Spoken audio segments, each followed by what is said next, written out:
Bon alors, je fais juste une courte introduction pour expliquer la vidéo qui va venir. Je sais pas si vous me suivez sur Instagram, mais suivez-moi sur Instagram, @RobinSansBatman. J'ai fait un sondage parce que l'année dernière, quand je savais pas encore que je partais à New York, j'avais eu l'idée de lancer une chaîne YouTube de cuisine, donc j'avais réalisé quelques vidéos, il y en a 3. Du coup, j'ai essayé de trouver un peu le concept qui allait me plaire pour le faire pendant ces mois-ci, mais finalement, je suis parti à New York, donc ça ne s'est pas fait. Je sais pas si ça se fera un jour. Mais j'ai lancé ce sondage sur Instagram pour savoir si ça vous intéressait que je sorte ces vidéos en bonus, des vidéos par semaine du dimanche, donc le vendredi à 18h. Voilà la première. Et il y en aura une la semaine prochaine, vendredi prochain, et le vendredi encore d'après. Voilà, j'espère que ça vous plaira. C'est pas forcément des produits très finis, mais c'était le concept. Je cherchais le concept à l'époque. Les ingrédients sont en description, si vous en avez besoin. Et voilà, on va faire un petit défi peut-être. S'il y a une de ces vidéos qui atteint, je veux dire un gros chiffre, parce que vraiment, là, je suis plus du tout dedans. S'il y en a une qui fait 10 000 pouces bleus, ça n'arrivera pas. Je lance la chaîne de cuisine. Donc si vraiment vous êtes chaud et que vous adorez, partagez en masse. N'oubliez pas de liker, de commenter et surtout de vous abonner et d'activer la petite cloche. Et voilà, moi je vous laisse avec la première vidéo, elle est assez courte, il me semble. Et à dimanche pour la vidéo normale.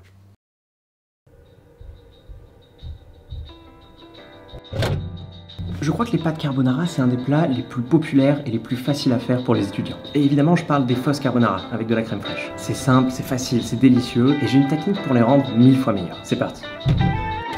Ok, donc tout démarre avec une échalote. Le problème c'est que les miennes étaient vraiment petites, donc j'en ai pris 3. On coupe les extrémités afin de mieux les éplucher, puis on les coupe en fines lamelles. Une fois que c'est prêt, je les mets dans un bol. On vient ajouter 75 g de lardons. Pour les lardons, prenez-les comme vous voulez, fumés ou nature. Maintenant c'est le moment de faire bouillir l'eau des pâtes en rajoutant une pincée de sel. Une fois que l'eau bout, on ajoute nos pâtes et on suit les indications du paquet. Et à partir du moment où vos pâtes sont dans votre casserole, on va attraper une poêle dans laquelle on va verser environ 15 centilitres de sauce soja avant de rajouter une dizaine de grammes de sucre. Le sucre va permettre de faire caraméliser la sauce soja. Dans cette même poêle, on ajoute nos échalotes et nos lardons. On mélange pour homogénéiser le tout. Et on va laisser à feu vif pendant quelques minutes. Une fois que la sauce s'est évaporée et qu'elle a bien caramélisé autour des lardons, c'est le moment pour nous d'ajouter la crème fraîche. Pardon. On râpe un petit peu de parmesan pour épaissir la sauce et la rendre un petit peu plus gourmande. Quand les pâtes sont al dente, on les égoutte avant de les ajouter dans la poêle. Et on mélange le tout pour émulsionner la sauce. Il ne manque plus qu'à servir, ajouter un petit peu de parmesan fraîchement râpé. Et enfin on termine par l'eau de poivre en lui donnant des petites fessées. Et c'est prêt. Regardez, il vous donne pas envie ce gros plan? Regardez ça.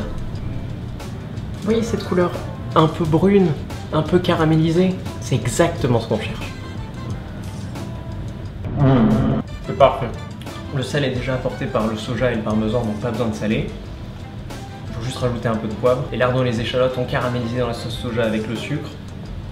Échalotes, lardons, crème fraîche, sauce soja et sucre, c'est tout ce qu'il vous faut pour une excellente fausse carbonara. Bon, j'espère que cette recette vous a plu. N'hésitez pas à vous abonner pour découvrir toutes les recettes qui sont à venir. Il y en aura une par semaine normalement. Et n'hésitez pas à partager cette vidéo, surtout si ça vous a plu, parce que c'est ça qui m'aidera le plus. En tout cas, moi je vous dis à la semaine prochaine pour une prochaine recette.